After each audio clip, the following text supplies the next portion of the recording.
Փետրվարի 26-ին ժամը 7-ին Կոմիտասի անվան կամերային երաժշտության տանը տեղի կունենա հնագույն երաժշտության տաղարան համույթի համերգը։ Համույթի եւ սպասվող համերգային ծրագրերի մասին կզրուցենք մեր հյուրերի հետ։ Հնագույն երաժշտության տաղարան համույթի գեղարվեստական ղեկավար եւ դիրիժոր Հայաստանի Հանրապետության մշակույթի վաստակավոր գործիչ Սեթրակ Երկանյան, լույս առավոտի եւ համերգի մենակատար Գայանե Ղամբարյան։ Բարի լույս, բարի առավոտ։ Գիտեք, մեր հաղորդման, մեր այս աշխատանքի ամենամեծ առավելությունն ու մեծ վիտամինը գիտեք ինչումն է, որ մենք պատիվ ունենք հյուրընկալելու նման մարդկանց, որովհետև միայն ձեր ներկայությունը ձեզ հետ մի քանի րոպե նույնիսկ զրուցել է որակյալ լավագույն երաժշտության մասին, խոսելով բուժիչ երաժշտության մասին, սա արդեն մեծագույն տոն է մեզ համար։ Մեծ տոն է մեզ համար, որովհետև ներքուստ որքան էլ մենք կոտրված, հոգնած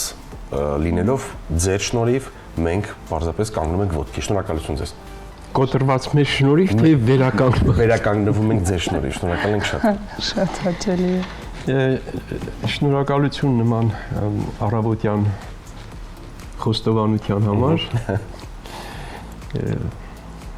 Գիտեք, քիչ առաջ մենք մինչև ձեզ հետ հանդիպելը խոսում էինք մի թեմայից, թե ինչպես է հայտնագործվել պենիցիլինը, հա։ Ստացվեց, որ շատ անմիջական կապ եղավ հաղորդման սկզբի հետ։ Բուժիչ, որ պենիցիլինը հա մարդկային կյանքեր է առելի փրկել։ Մինչև պենիցիլինը իհարկե եղել են այլ դեղամիջոցներ, որոնց թվում երաժշտությունը։ Եվ դրա մասին վկայել են շատ մեծամեծեր։ Եվ բժիշկներ, եւ փիլիսոփաներ, իմաստասերներ։ Դրա մասին նաև խոսել է Կոմիտասը։ Ինձ թվում է ամենալավ դեղամիջոցներից մեկն է, եթե մարդը հավատա, որ երաժշտությամբ կարող է իր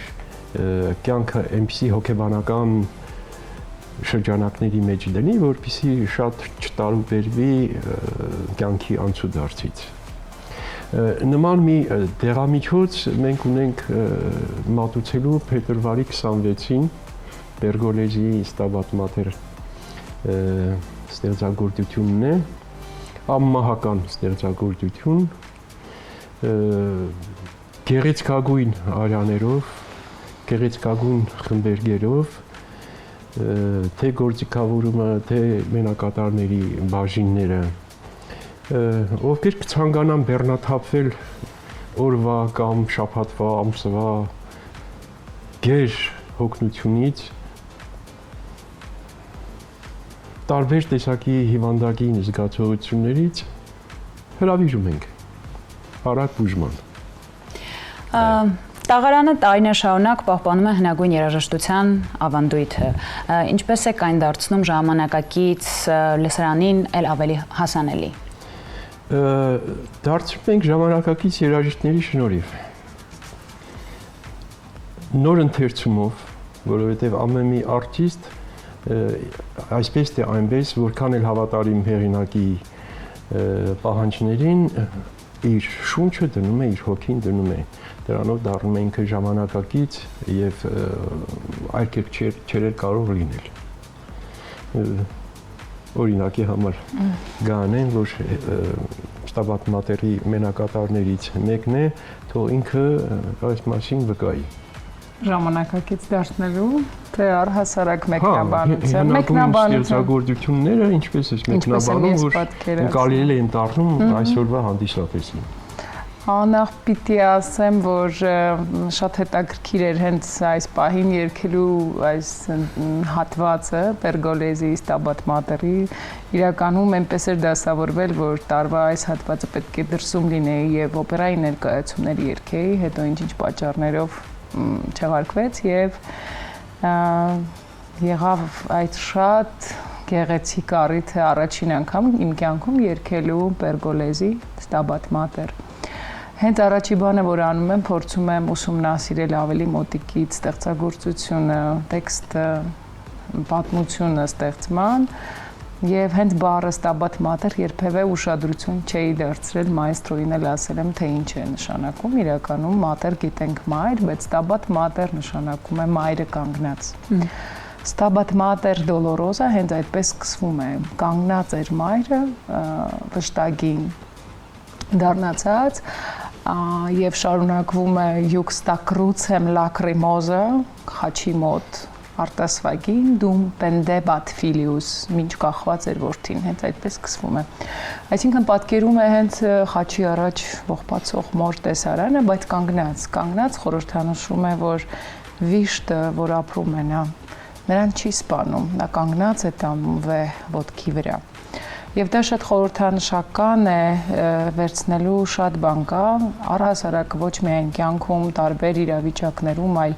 ընդհուպ ամենասոսկալի բանը որ կարող է պատահել մարդու հետ չէ մահը հրաժեշտն է մահվան եւ թեկուզ մեր ժողովրդի համար որքան ցավալիորեն ակտուալ էր այդ որդեկորուս մայրերի եղելությունը իրողությունը մեզ համար Երաժշտությունը սովորեցնում է ապրել ցավը, տանել, բայց տանել նորոգված, մխիթարված եւ չկոտրված։ Եվ շատ հետաքրքիր էր, երբ որ անընդհատ ուսումնասիրում էի այդ տեքստը, շատ այդ հատվածներ կար, նախ լատիներեն լեզուն ինքնին միստերիկ լեզու է եւ կարծես այդ մոգական ասացվածքի նման ինքը մեզ վերադարձնում է այն ժամանակները երբ եղելությունն էր այդ ամենի եւ Քրիստոսի հետ կատարվելիքներ եւ այդպես գիծը տանում է պատմիչը պատմում է նկարագրում է թե ինչպես էր մայրամը տանում այդ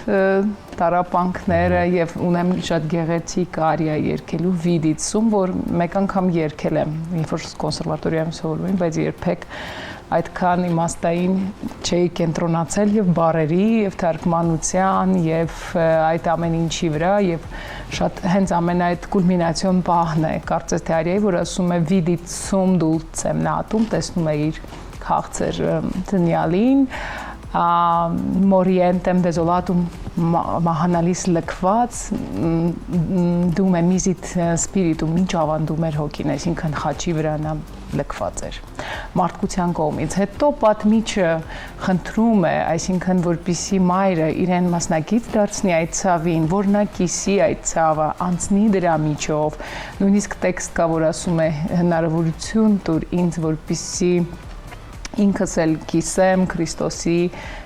չարչարանքները եւ հիշեմ իր վերքերը։ Եւ տեսեք, երբ որ ես հիշեցի, մենք նայում էինք Մել Գիբսոնի ֆիլմը Քրիստոսի չարչարանքները, շատ քննադատում էին, թե ինչու այդքան դաժան, ինչ կարիք կա այդքան սոսկալի տեսարանների, թեպետ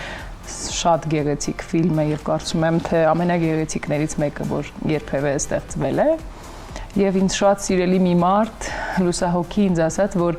դիտավորյալը այդպես ակցենտավորված ըստ իրեն, որովհետև ամեն անգամ, երբ մարդիկ մեղսագործում են, իրենք նույն ձևով մտրակում են Քրիստոսի, նույն ձևով տանջում են, ավելացնում են այդ չարչարանքները։ Այսինքն ճանապարհն է մեր, որ մենք պետք է ամեն կերպ այնպես անենք, որ չավելացնենք այդ մտրակներից եւս մեկը։ Եվ իհարկե ավարտը, երբ որ ավարտվում է, շատ հետաքրքիր մի բան է, մի քիչ երկար խոսեցի, բայց այդ ուզում եմ, որ ժողովրդի համար էլ եւ տեղեկանան եւ հետաքրքրի տեսեք Պերգոլեզին ցա գրել է իր կյանքի ամենավերջին օրերին շաբաթներ առաջ իր մահից իսկ նա շատ երիտասարդ է մահացել 26 տարեկանում թոքախտից Եվ կարծես դա դարձավ իր համար այս կյանքին հրաժեշտ տալու ճանապարհին երաժշտություն, հոգեհանգստի երաժշտություն եւ ամենավերջի տեքստը, ինչեւ որ ամենն է գալիս, ասում է Quando corpus morientem երբ մահանում է մարմինը, ինքը խնդրում է, որ իրեն տա paradisi gloria, այսինքն իրեն արժանացնի դրախտի փառքին։ Այսինքն երբ որ ինքը խնդրում է, որ երբ որ ավարտում է իր ճանապարհը, այնուամենայնիվ մեղսալի ճանապարհ անցնում է ամեն ինչի միջով, որ ինքն էլ արժանանա այդ հավիտենությանը։ Նու այսպիսին է ամբողջ դրամատուրգիական կառուցվածքը եւ պիտի նաեւ ասեմ, որ շատ հաճելի է երգել որպես երգչուհու, որպես օպերային երգչուհու, որտեվ այդ կրոնական զսպվածության հետ մեկտեղ ինքը շատ հագեցած է օպերային դրամատիզմով, լիրիկականությամբ, այնուամենայնիվ կրել է։ Դու որպես երգչուհի, երաժիշտ, երգչուհի ամբողջ բաղադրատոմսը տվեցիր։ Ինչի մասին քիչ առաջ խոսում էինք, որ թողան եւ բուժվեն իրենց ուժարմեն, այո, որտեղ դա իսկ հնագույն ստեղծագործությունների կատարումը ինչպեսի վոկալ առանձնահատկություններ ունի։ Ունի միանշանակ, որովհետև ամեն մի դարաշրջան, որ ծնում է իր ժանրը, սպეციფიկ բերում է իր առանձնահատկությունների, որտեղ ինքնին վոկալ դպրոցն ինքը զարգացել է այդ ժանրերի ստեղծմանը զուգընթաց, տեսեք, սկզբում եղել են փոքրիկ հոգևոր այդ խմբերքային երաժշտությունները, հետո ստեղծվել են առաջին օպերաները, հետո օպերաները զարգացել են, ավելի ծանր մեծ օպերաների է բերել լուրջ օպերաների, հետո դրամատիկ, հետո այսպես անցել է էվոլյուցիան եւ յուրաքանչյուրը իր խնդիրը դնում է երգչի առաջ։ Նայած դարաշրջանը ինչ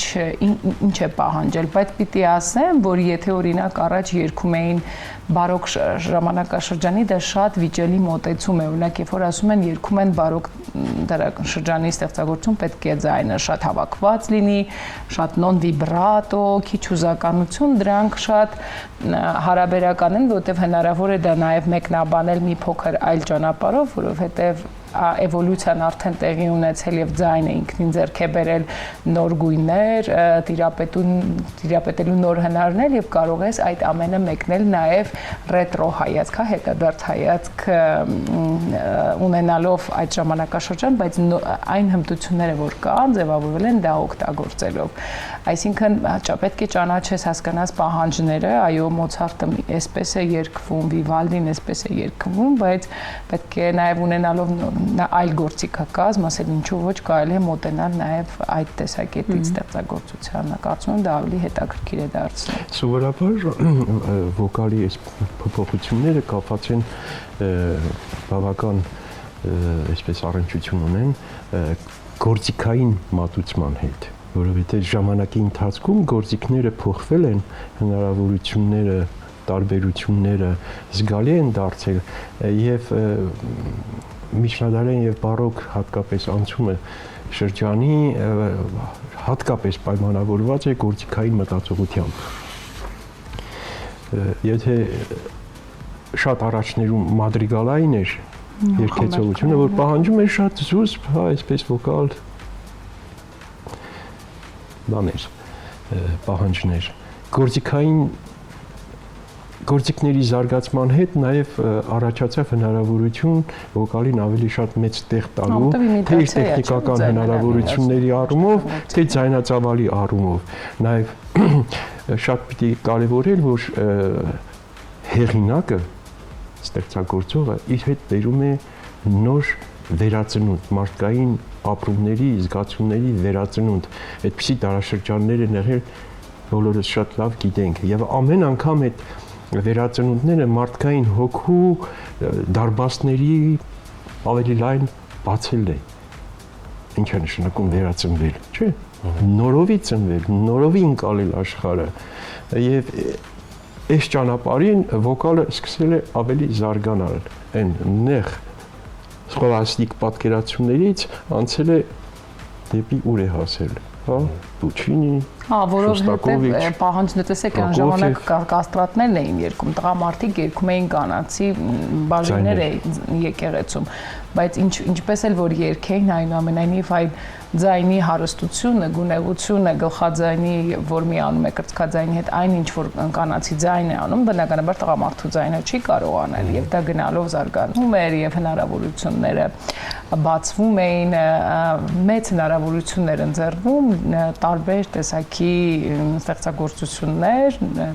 տարբեր ձևով արտահայտելու եւ ցույց տալու նաեւ այդ հնարավորությունները, ինչու ոչ։ Իհարկե չշեղվելով դրամատուրգիայից, որովհետեւ ինքնին երգեցողությունը չպետք է դառնա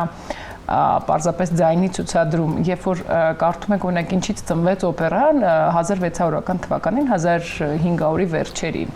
հավաքվեցին մի խումբ մարդիկ Ֆլորենցիայում եւ այդ կամերա դե Ֆլորենտին այդ ինչ որ բան էր խմբակ էր Ֆլորենտինե կամերատա եւ իրանք փորձում էին վերցնել հին հունական ողբերգության այդ ճիշտ ճանապարհը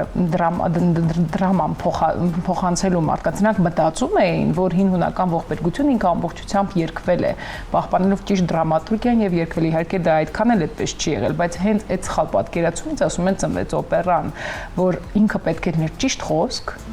դրամատուրգիա որը պետք է ուղղակի երկվեր Ես հիմա պարզապես պիտի կոչով դիմեմ, չնայած մենք ամեն եթերների ժամանակ կոչով դիմում ենք մեր հեռուստադիտողին, հրավիրելով այս կամ այն ֆանտաստիկ ներկայացման համերգին ու վերջին շրջանում գնալով մենք լավ ու դրական լուրեր ենք ստանում այն առումով, որ մարդիկ էլ ավելի շատ են հերթեր են գոյանում թատրոններում, հերթեր են գոյանում արդեն տոմսերը լավ համերգի համար ու մարդիկ իրար զանգում ասում են ոչ թե ինչ որ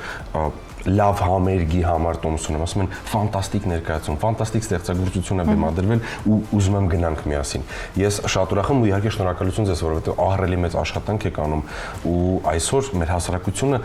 վերադառնում է դեպի լավ երաժշտություն, դեպի ֆանտաստիկ ստեղծագործություններ ձեր շնորհիվ։ Շնորհակալ ենք շատ։ Մեր հեռուստատորին եւս մեկ անգամ հիշեցինք ցավոք սրտի։